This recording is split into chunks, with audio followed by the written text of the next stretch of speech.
Hi everyone. I said that I would share what I gathered from the movie The Four Blood Moons, the documentary based on John Hagee's book Four Blood Moons, and so I'm just going to go ahead and share.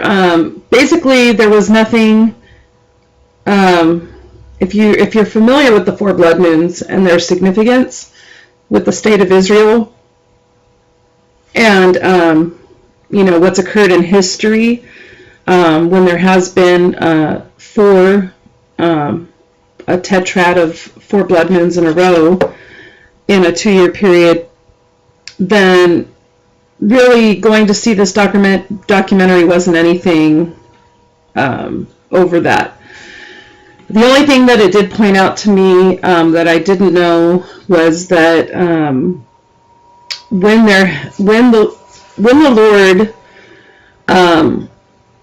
was with Israel in especially in 1967, when they had the 6-Day War, and the Lord helped them to overthrow their enemies, defeat the enemy.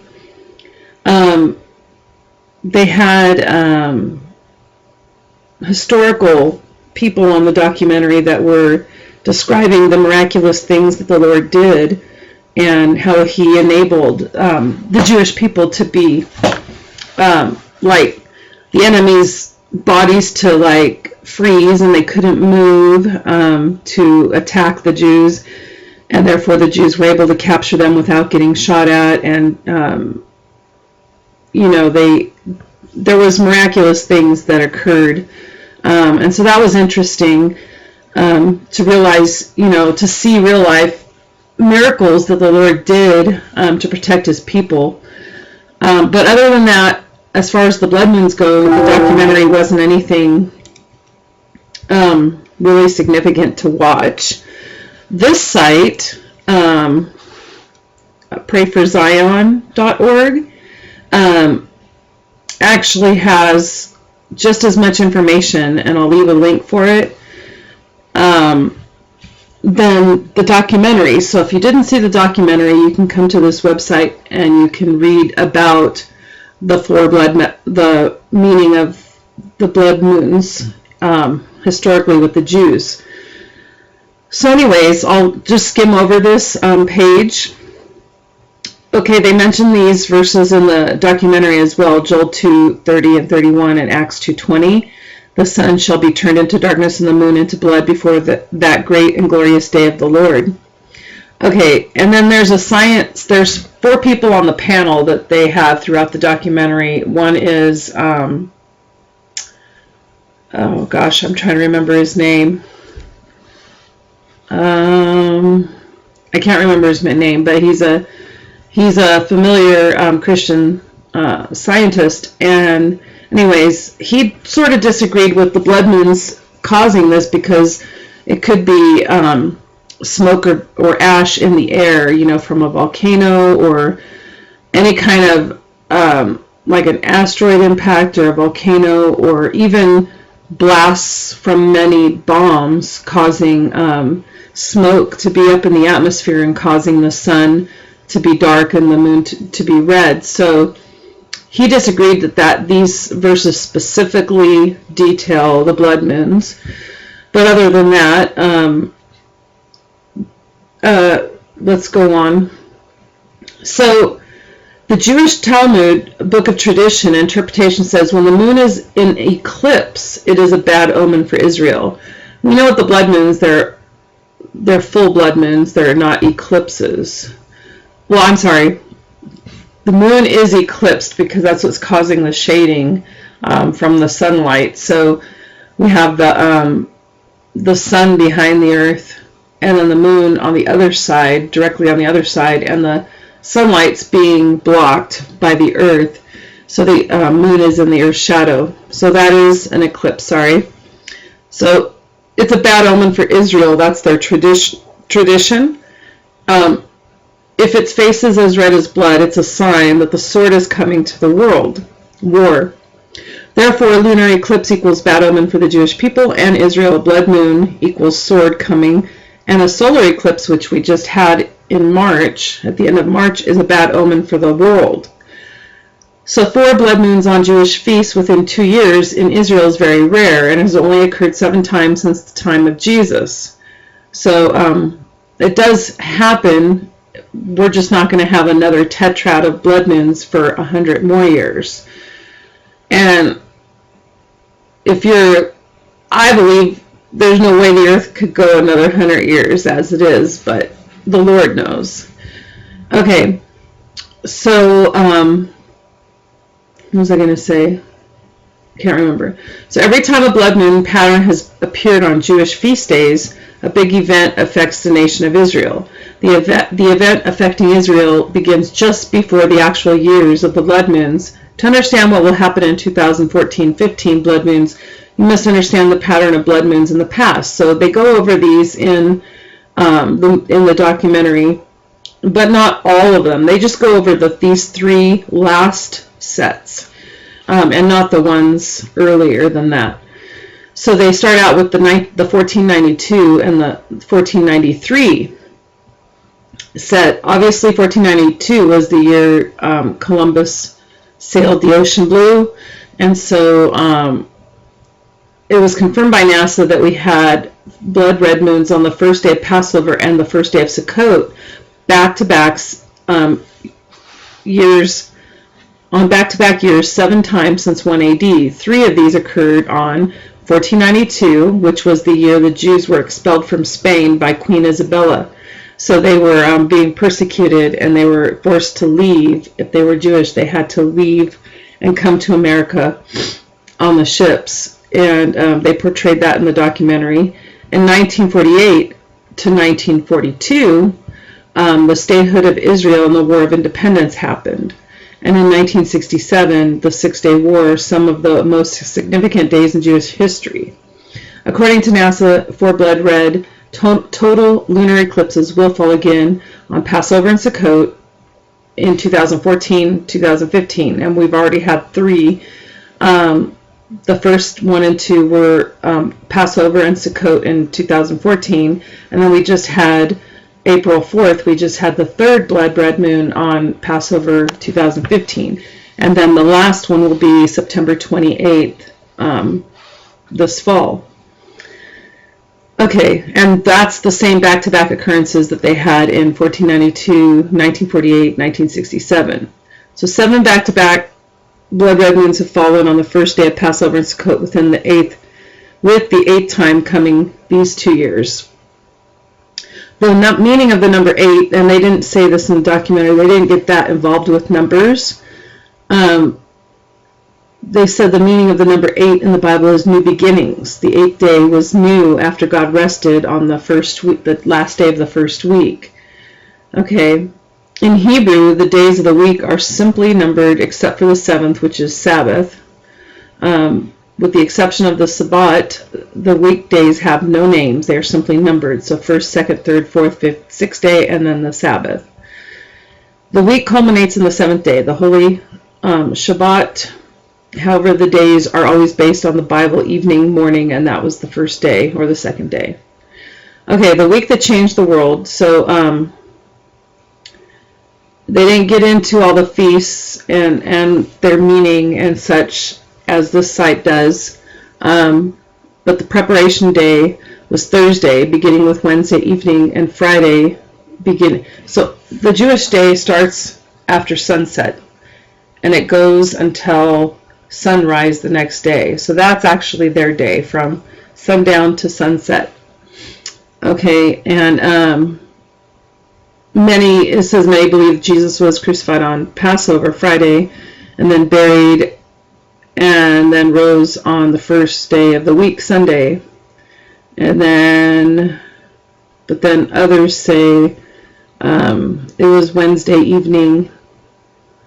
Anyways, so they go into that here. So that's all talking about the preparation day. I wanted to get to the blood moons. Okay, other examples are significance of 8. When the whole earth was covered with the flood, it was Noah, the 8th person, who stepped out onto the new earth to commence a new order of things. 8 souls passed to the New World. And circumcision is performed on the 8th day after God's week is over. Okay. All right. Let's see. So this is explaining the Passover week with timeline. Okay. So the blood moon tetrads, 4 consecutive lunar eclipses. And then let's see. The significance is they're happening on all 4 holy, Jewish holy days. Sukkot, Passover, the feast day commemorating the lamb sacrifice in Exodus, where the angel of death passed over Israel while the firstborn in Egypt were slain. It's also the same day the Lord Jesus Christ, our lamb sacrifice for sins, was crucified. And then Sukkot, where is it on here? Oh, the Feast of Tabernacles. It begins on Tishri 15, the 5th day of Yom Kippur. It is a joyous feast, while Yom Kippur is one of the most solemn of feasts. Sukkot is a feast day with festival atmosphere. It marks the season of rejoicing. Sukkot means booths and refers to temporary dwellings like tents. Places by the Jews gather into this holiday. Most Christian scholars believe the Feast of Sukkot is the feast for the second advent of the Lord Jesus Christ when he returns with his saints on white horses at Armageddon. Okay, so it's a celebration. The Feast of Sukkot is to, while they were dwelling in the wilderness waiting for their redemption, okay, their promised land. And we're just like we're waiting for, the Lord's return and to be with him. All right, so 4 total lunar eclipses occurred on the Jewish Passover and the Feast of Tabernacles in 162 to 163 AD.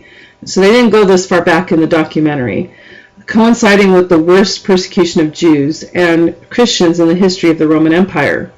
Within 3 years, the Antonine Plague killed 8 million people, a third of the population. That's a lot of people. Okay, and then another 4 lunar eclipses occurred on the Jewish Passover and Yom Kippur holidays in 795-796, while King Charlemagne of the Holy Roman Empire established a DMZ buffer zone between France and Spain, ending centuries of Arab invasions into the Western Europe. And then another time they occurred in 842-843, shortly after the eclipses. The Vatican Church in Rome was attacked and looted by an Islamic invasion from Africa. So see, it's always concerning God's people and their enemies. 860-861, shortly after the eclipses, the Byzantine Empire defeated Arab armies at the Battle of Lolokion in Turkey and permanently stopped the Islamic invasion of Eastern Europe. So the last 3 are very important as they affect Israel as we know it today, because it affected the Jews and then the Jewish nation. In 1492-94, only months after King Ferdinand and Queen Isabella of Spain ordered all Jewish people to leave the country, remember in 1492, after about 200 AD, Spain became and remained a second Jewish homeland for many of the Jews, okay? But they were driven out by Queen Isabella, and it says the expulsion that Columbus refers to was so cataclysmic an event that ever since the date of 1492 has been almost as important in Jewish history as in American history. On July 30th of that year, the entire Jewish community, some 200,000 people, were expelled from Spain. So they were forced to leave. Okay, 1492 was the same year that the Jews were expelled from Spain, and Christopher Columbus amazingly discovered America, which is home for more than 5 million Jews outside Israel. All right, let's see. And then in 1949 and 1950, during the first Arab-Israeli War for Independence, just after Israel had become a nation again in 1948, for the first time in 2,000 years, it should be noted here. So they were exiled for those 1900 years, and the documentary went over that. And then the Lord allowed them to come back, and millions came back to Israel. It should be noted here that even though Israel declared themselves a nation in 1948, the first permanent government took office on January 25th, 1949. So they didn't really have a form of government and, politically established as a nation until January 25th, 1949. So the same year that the blood moons began. Israel had a transitional government in 1948. In this way, the tetrad blood moons can tie to the year 1949 for the first elected office of the year, and the birth could still be 1948. Because it was on 14th of May 1948 that it was proclaimed. It proclaimed its independence. Okay, and then it was during the next 15 months, that the population began to all filter in. During the first months of 1949, negotiations were made, and so here we see the first one, April 15, 2014, for, where's the 1967? Let me see. And then the one that was right before this year and last year was 1967, 1968. The 6-Day War, okay, which happened June 5th, 1967, against Egypt and in the south. So that began in the first year of the 4 blood moons, and it was followed by the counterattack. Okay, but Israel was victorious. The Lord gave them, documentary I think did a good job showing how the Lord was with Israel and his people. Okay, so now we have the coming ones that we just looked at right here. The first one, and it happened, and then we have the Feast of Trumpets and Sukkot, the second one, so the first and second one. And then March 20th, we had a solar eclipse, and then the third blood moon was April 4th, and then the Feast of Trumpets begins September 13th, and Yom Kippur is September 23rd, and on the 23rd and 24th, on this holy day, there's things going on even in our own nation, but we have the Pope is planning a visit, and he's coming to America on September 23rd. Interesting. And then we have Sukkot on September 28th.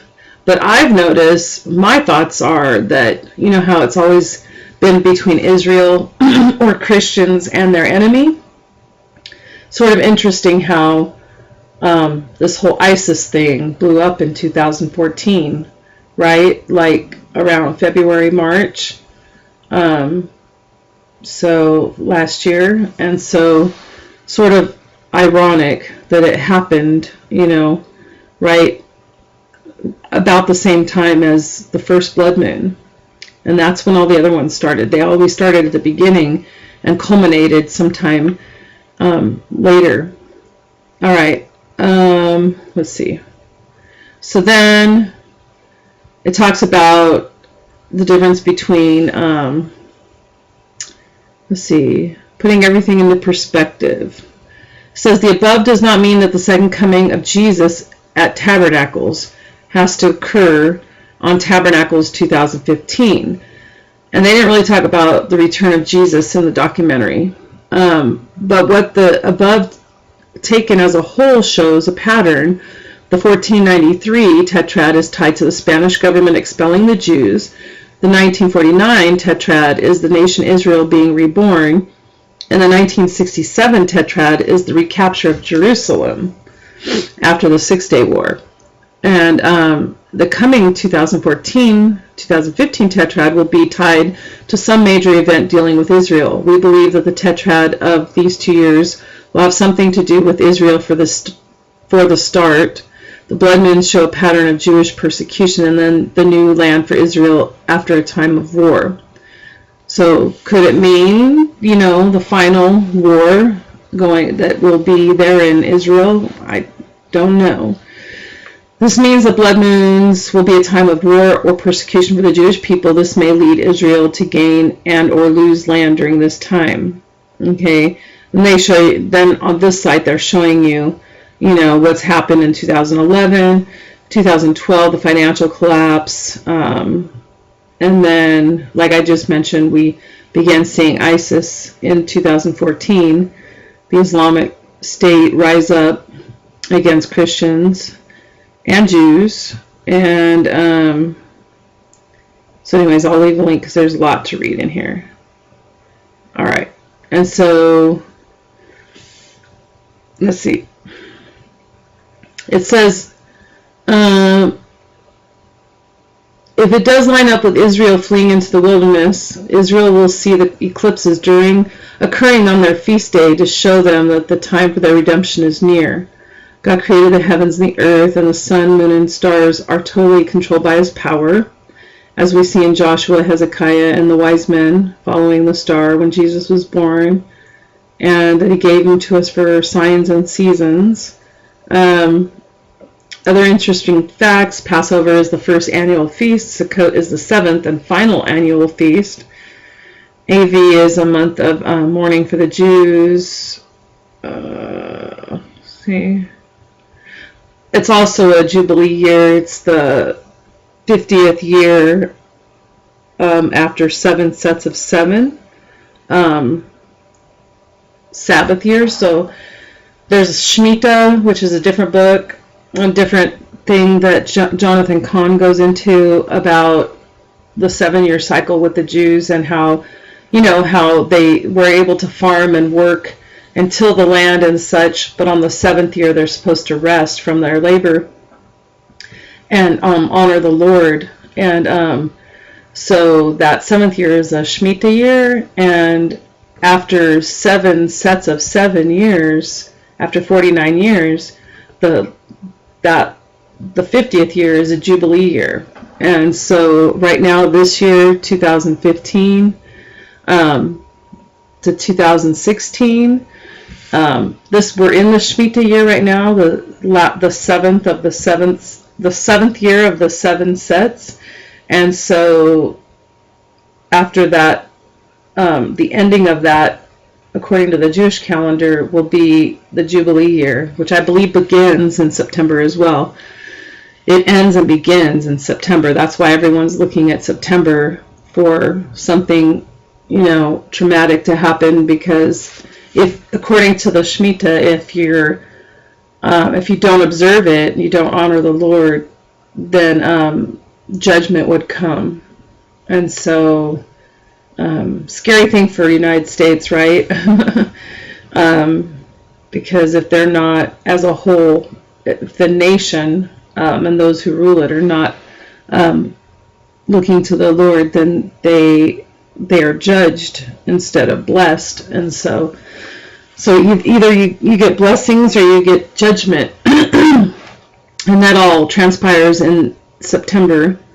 And then let's see.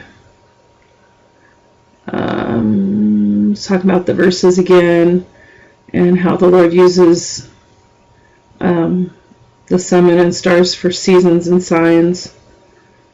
And then they did give, like the site does, a final warning to those that, the Lord said that he will bless those that bless his people, and he'll curse them that don't. And so it made reference to that a couple times, and that's what the United States needs to make sure. It says the U.S. is slowly distancing itself from Israel while aiding her enemies. And as the U.S. is drawing away, Israel will soon find another protector, namely Jesus himself. And but then the United States may see a judgment from the Lord for that.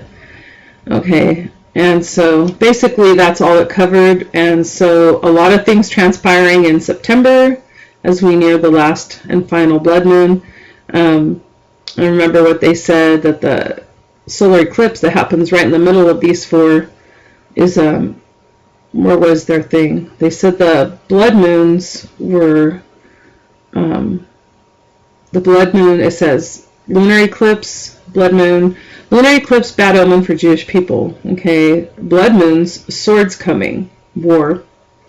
And then solar eclipse, bad omen for the world. So, yeah, that's basically, this site probably gives you more information than the documentary itself, although the documentary was, live people talking and sharing their biblical and historical knowledge, which was cool, and,